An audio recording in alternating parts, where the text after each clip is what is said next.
Rota 66. A gente deve entender que Deus tolera certas atitudes humanas e que não necessariamente Ele as aprova e muito menos as recomenda.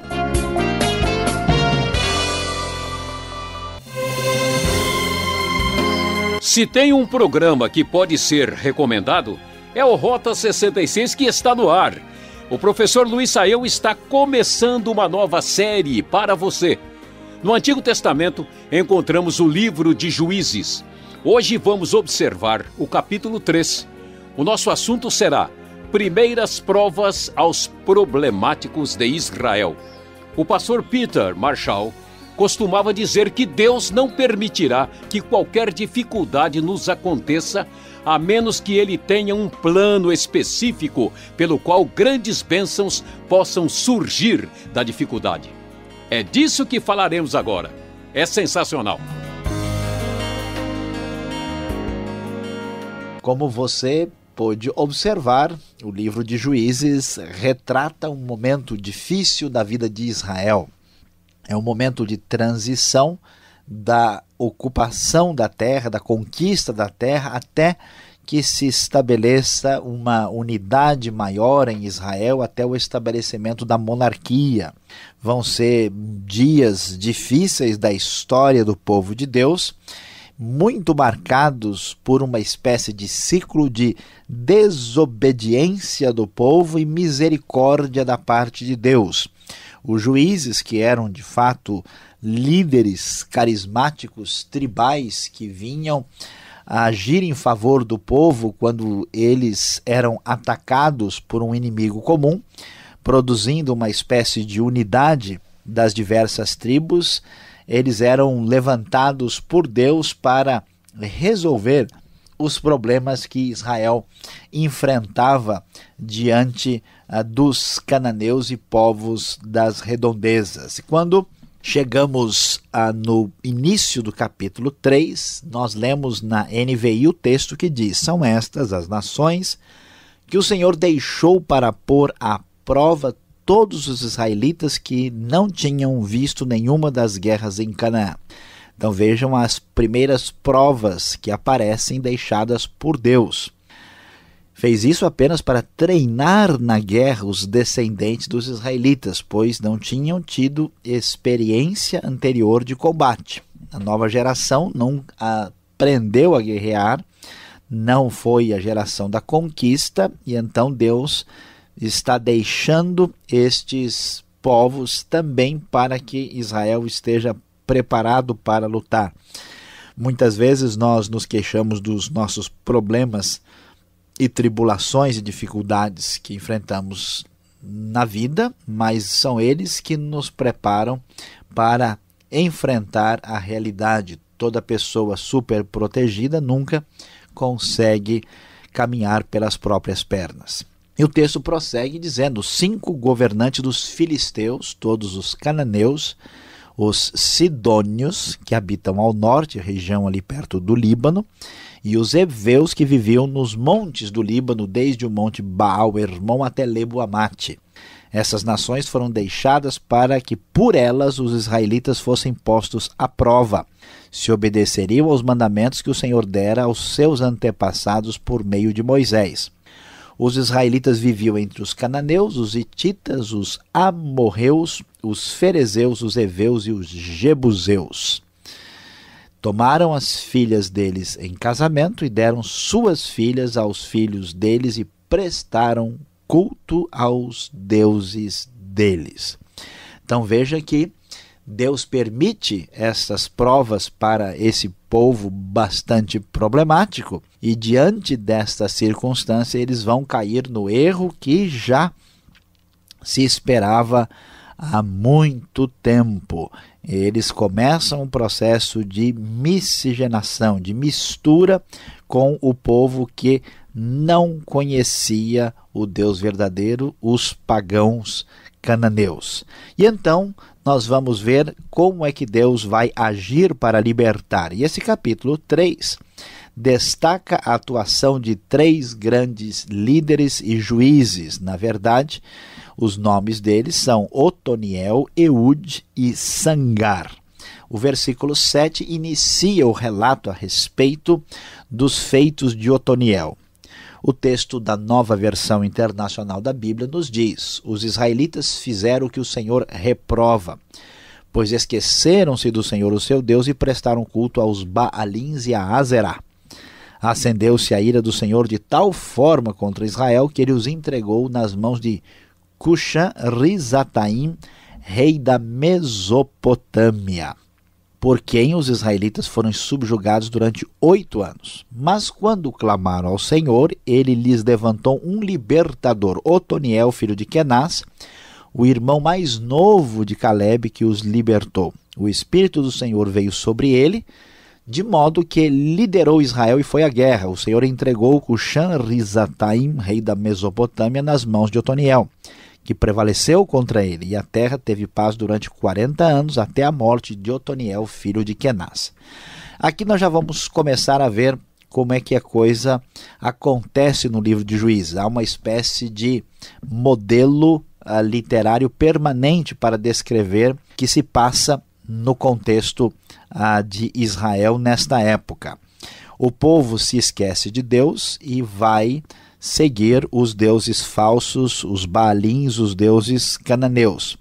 Quando isso acontece, imediatamente a Bíblia nos fala que Deus tem a sua ira voltada contra Israel. Então vem um inimigo, um rei, que geralmente é uma espécie de líder de uma grande cidade, não é um rei de uma nação enorme, é uma pessoa que lidera um lugar limitado geograficamente e que ataca uma região de Israel. E eles então são dominados. Aqui aconteceu no tempo de Otoniel 8 anos. E então eles sofrem e clamam ao Senhor, pedem um libertador. Deus então levanta um juiz, um líder, no caso Otoniel. Enfatiza-se bastante que o Espírito do Senhor vem sobre a pessoa e ele lidera e consegue a vitória. O Senhor é quem entrega Israel na mão dos inimigos, o Senhor que entrega os invasores na mão do líder por ele levantado. E aí a terra tem paz e se enfatiza várias vezes esse período de 40 anos. Então vamos observar o ciclo que se estabelece, né? Desobediência, seguida de dor e sofrimento, clamor a Deus, levantamento de um libertador, libertação concedida pela ação do Espírito de Deus e, finalmente, o povo volta à desobediência. É um ciclo problemático. Quando chegamos em Eude, lemos o texto na NVI dizendo o seguinte, a partir do versículo 12: mais uma vez os israelitas fizeram o que o Senhor reprova, e por isso o Senhor deu a Eglon, rei de Moabe, poder sobre Israel. Conseguindo uma aliança com os amonitas e com os amalequitas, Eglon veio e derrotou Israel e conquistou a cidade das Palmeiras, que é uma referência a Jericó, cidade tão importante, a grande cidade conquistada. Os israelitas ficaram sob o domínio de Eglon, rei de Moabe, durante 18 anos. Novamente, eles clamaram ao Senhor, que lhes deu um libertador, Eude, que era canhoto. Olha que coisa interessante, você que é canhoto aí, veja o seu companheiro de mão esquerda aqui, também nas escrituras, Eude, filho do benjamita Gera. Os israelitas o enviaram com o pagamento de tributos a Eglon, rei de Moabe. Eude havia feito uma espada de 2 gumes que tinha quase meio metro de comprimento, 45 centímetros, e tinha amarrado na coxa direita debaixo da roupa. Ele entregou o tributo, foi lá pagar o imposto a Eglon, que era o rei de Moabe. Inclusive o texto faz questão de dizer que ele era um homem muito gordo. Em seguida, Eude mandou embora os carregadores. Junto aos ídolos que estão perto em Gilgal, ele voltou e disse: tem uma mensagem secreta para ti, ó rei. O rei respondeu: calado. E todos os seus auxiliares saíram de sua presença. Eude aproximou-se do rei, que estava sentado sozinho na sala superior do palácio de verão, e repetiu: tem uma mensagem de Deus para ti. Quando o rei se levantou do trono, Eude estendeu a mão esquerda, apanhou a espada de sua coxa direita e a cravou-a na barriga do rei. E assim, então, aquele grande rei pagão muito gordo, morreu por essa atitude traiçoeira de Eude, que libertou o povo do sofrimento na mão dos moabitas aqui, que tinham também como aliados os amalequitas e amonitas, todos eles sempre sendo um grande problema para o povo de Israel. Eude então sai escondido, depois de trancar as portas da sala atrás de si, ele vai embora, e vieram os servos, encontraram as portas trancadas na sala superior e acharam que o rei estava inclusive fazendo necessidades ali de uma maneira privativa. Esperaram muito tempo e depois eles acabaram pegando a chave, abriram e descobriram que ele estava morto. Enquanto eles estavam esperando, Eude escapou, passou, fugiu para Seirá. Quando chegou, tocou a trombeta nos montes de Efraim. Os israelitas desceram dos montes com ele à sua frente. E assim, então, ele clamou e convocou todos os israelitas, e o texto diz que o Senhor entregou Moabe, o inimigo de vocês, em suas mãos. Eles o seguiram, tomaram posse do lugar de passagem do Jordão que levava a Moabe, e não deixaram ninguém atravessar o rio. Naquela ocasião, eles chegaram a derrotar 10.000 moabitas, todos eles fortes e vigorosos, mataram todos. E Moabe foi subjugado e eles tiveram paz durante 80 anos. Observe, 40 no texto anterior, falando de Otaniel, e agora Eude totalizando 80 anos. Veja que as atitudes destes homens, como foi a traição de Eude, não é reforçada ou aplaudida no texto bíblico. Deus faz a sua obra não por causa das pessoas, mas apesar delas. Ele liberta Israel nesse contexto de guerra e de batalha muito complicado com esses problemáticos israelitas que estão aí de coração fechado para entender aquilo que Deus orienta. E finalmente nós temos uma referência muito pequena a Sangar, um único versículo. Depois de Eude veio Sangar, filho de Anate, que matou 600 filisteus com uma aguilhada de bois. Ele também libertou Israel, e a referência é importante porque a vitória foi contra os filisteus, povo muito poderoso e forte, que inclusive era imigrante na terra, um povo de origem indo-europeia que construiu 5 cidades fortes no sul da região de Canaã. Entre elas temos Gade, Asdod, Ecrom. Eram cidades muito poderosas que formaram a famosa Pentápole Filisteia. Então vemos aqui que, apesar de tudo, apesar dos problemáticos de Israel, Deus faz com que eles passem pelas primeiras provas, e apesar da desobediência e do ciclo que se repete, Deus, na sua bondade, misericórdia e amor, continua levantando juízes libertadores para livrar Israel da mão dos seus inimigos.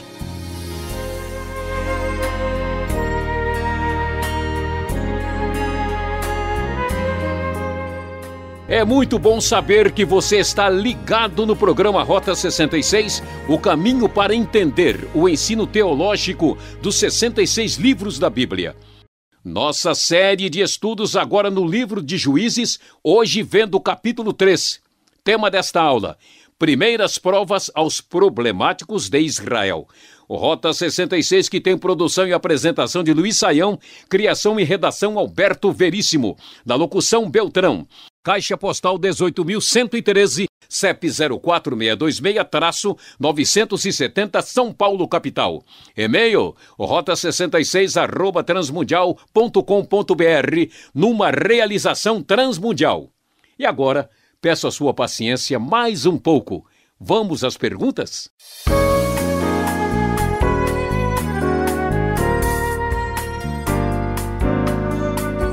E vamos em frente. Você que está acompanhando o estudo em Juízes, agora uma nova série, vai se surpreender com histórias interessantíssimas.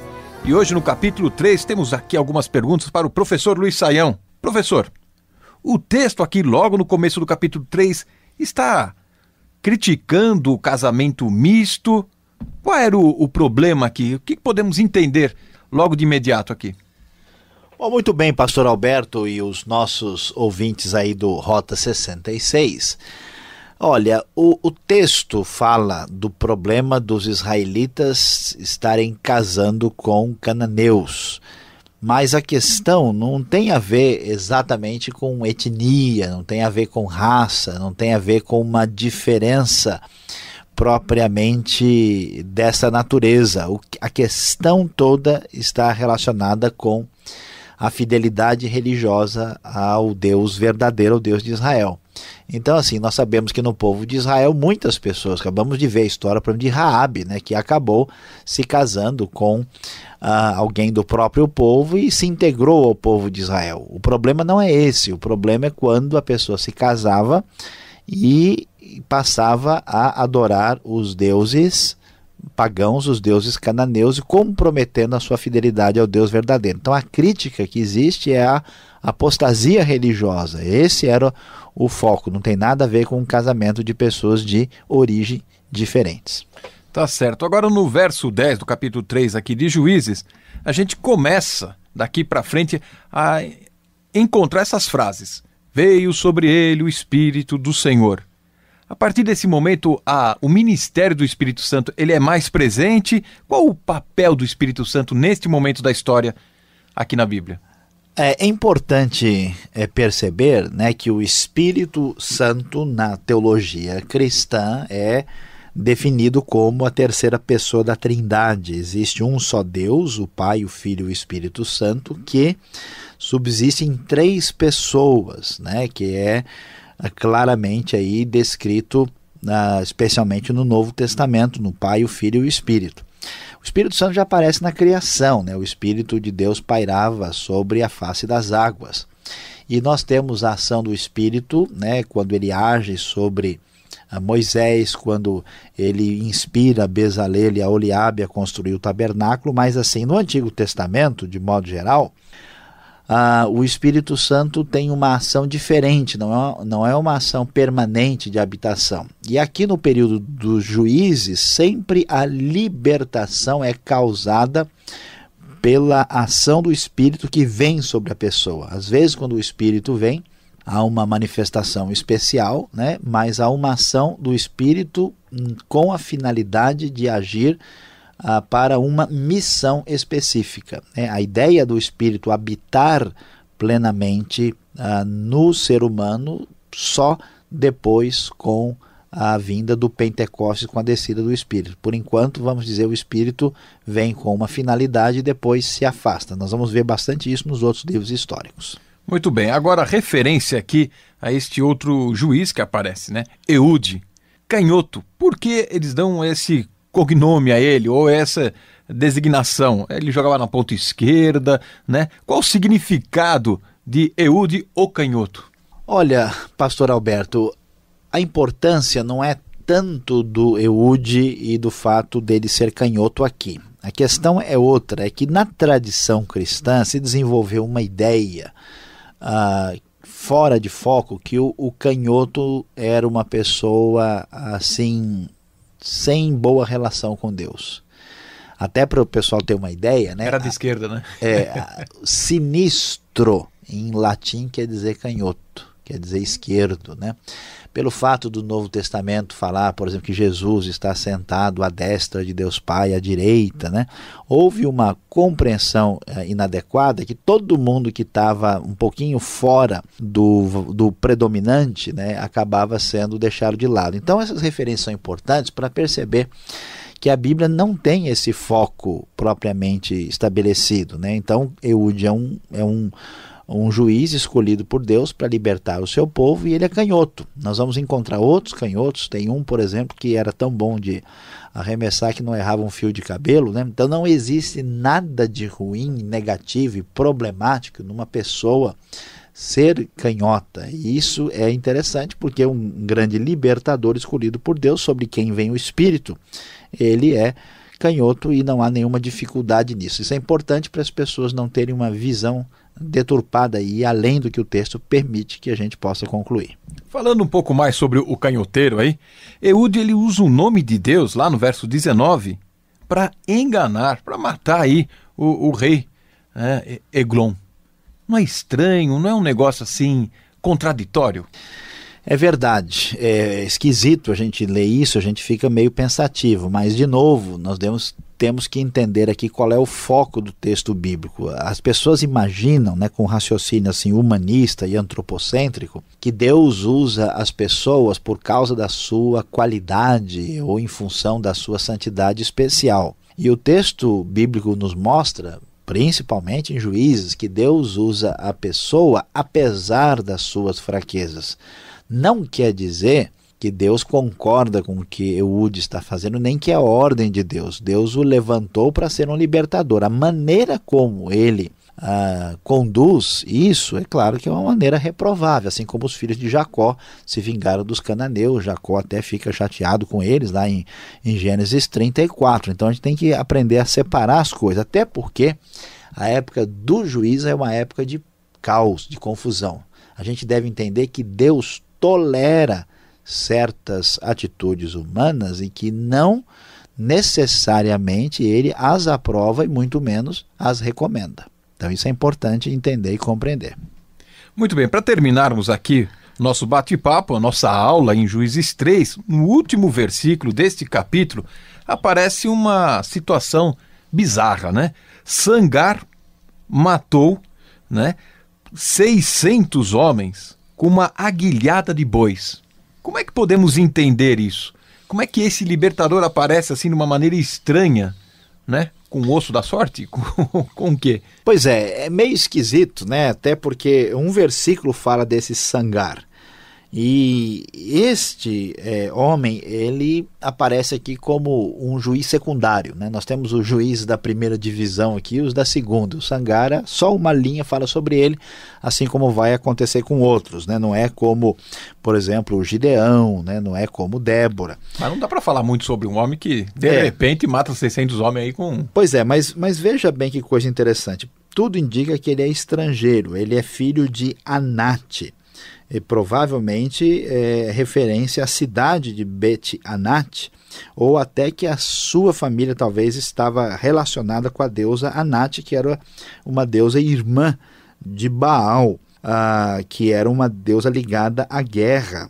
Por isso é surpreendente, alguns acham que ele é estrangeiro, ou quem sabe que esse título pode ter significado posteriormente que ele era um grande guerreiro, né? A expressão mudou o sentido com o uso no decorrer do tempo, talvez fosse um título militar.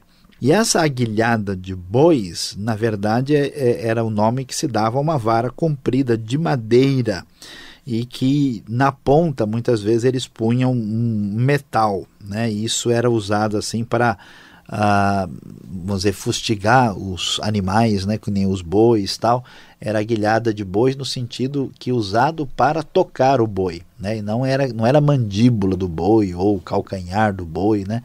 A ideia é essa. Então foi isso que ele fez, e com essa arma com ferro na ponta, ferro não, metal, né? E ele conseguiu lutar com os filisteus. Aí dá para entender um pouco mais claramente.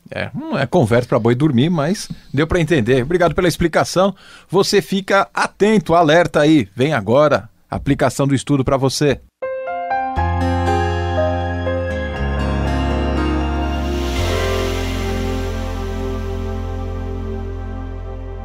Hoje aqui no Rota 66 você acompanhou conosco Juízes capítulo 3. Nós estudamos sobre as primeiras provas para os problemáticos de Israel. Você não precisa enrolar a língua para repetir esse título tão complicado, mas você deve aprender a grande lição que temos aqui nesse capítulo. Nós descobrimos aqui que Deus está agindo mesmo em meio ao caos. Israel está numa situação complicada, as tribos não se entendem, eles são deixados pelo Senhor para enfrentar os próprios cananeus, e o Senhor os coloca à prova para ver se eles são fiéis, e eles tropeçam, caem, cometem pecado. Deus levanta o juízo, os liberta e mantém a sua direção. Não importa a situação, não importa o caos que aconteça em nossa vida, Deus ainda está na supervisão, Deus continua em ação. O juiz apita fim do programa de hoje. Com os trabalhos de Paulo Batista na mesa de som, Rota 66 volta nessa sintonia e horário. Um forte abraço, mais informação no site transmundial.com.br. Tchau.